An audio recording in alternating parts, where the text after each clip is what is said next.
PT Tagakisari Multi Utama Tangerang, sebuah perusahaan manufaktur yang bergerak di bidang injeksi plastik untuk produk otomotif terutama kendaraan bermotor. Perusahaan ini berdiri di Indonesia pada tahun 2003 dan menjalankan operasinya sejak akhir tahun 2003.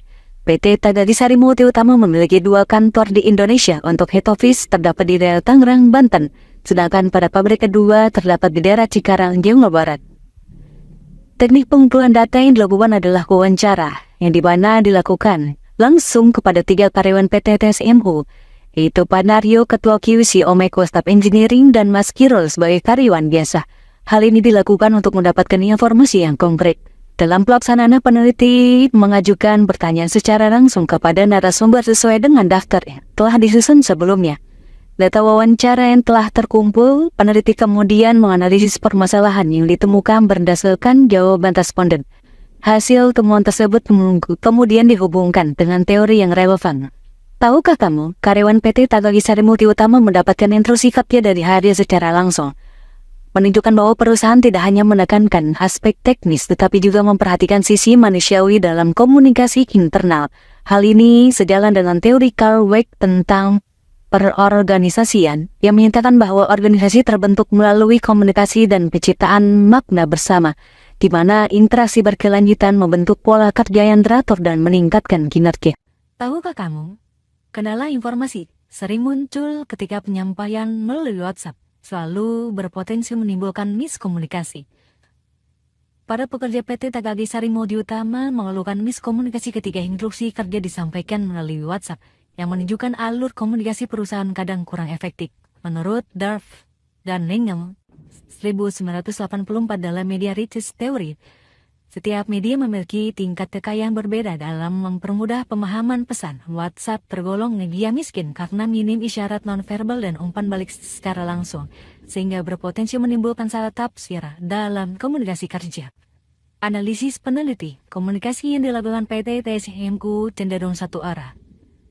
Analisis yang dilakukan adalah berdasarkan hasil observasi pola komunikasi internal di PT TSMU masih bersifat satu arah, yaitu dari atasan langsung ke bawahan dan umumnya disampaikan oleh HRD. Meskipun ada peran supervisor, namun penyampaian informasi tetap terpusat pada HRD, sehingga arus komunikasi menjadi kurang efisien. Analisis peneliti yang kedua adalah penggunaan WhatsApp membantu tetapi juga menghambat. Penggunaan WhatsApp sebenarnya membantu mempercepat informasi, tetapi masih sering terjadi hambatan seperti pesan tidak terbaca, miskomunikasi, dan lambatnya respon dari karyawan. Kondisi ini menunjukkan bahwa sistem komunikasi internal di PT TSMU belum berjalan secara terbuka dan dua arah. Lalu bagaimana saran strategi komunikasinya? Yang pertama, memperkuat peran supervisor. Supervisor perlu lebih dioptimalkan sebagai penghubung komunikasi antara HRD dan karyawan. Dengan begitu, informasi dari manajemen tidak hanya berhenti di level HRD, tetapi juga dipahami dan diterapkan dengan baik oleh seluruh anggota tim di setiap bagian. Yang kedua adalah membangun sistem umpan balik, yaitu feedback system. PT TSMU dapat menyediakan ruang bagi karyawan untuk memberikan tanggapan, saran, atau kendala kerja secara terbuka.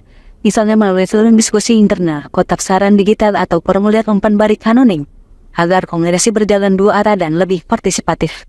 Kesimpulan, komunikasi internal di PT Tagakisari Multi Utama masih menghadapi beberapa hambatan, terutama dalam efektivitas penyampaian instruksi kerja melalui media digital seperti WhatsApp. Pola komunikasi yang cenderung satu arah dan terpusat pada HRD membuat arus informasi kurang efisien, serta menimbulkan risiko miskomunikasi.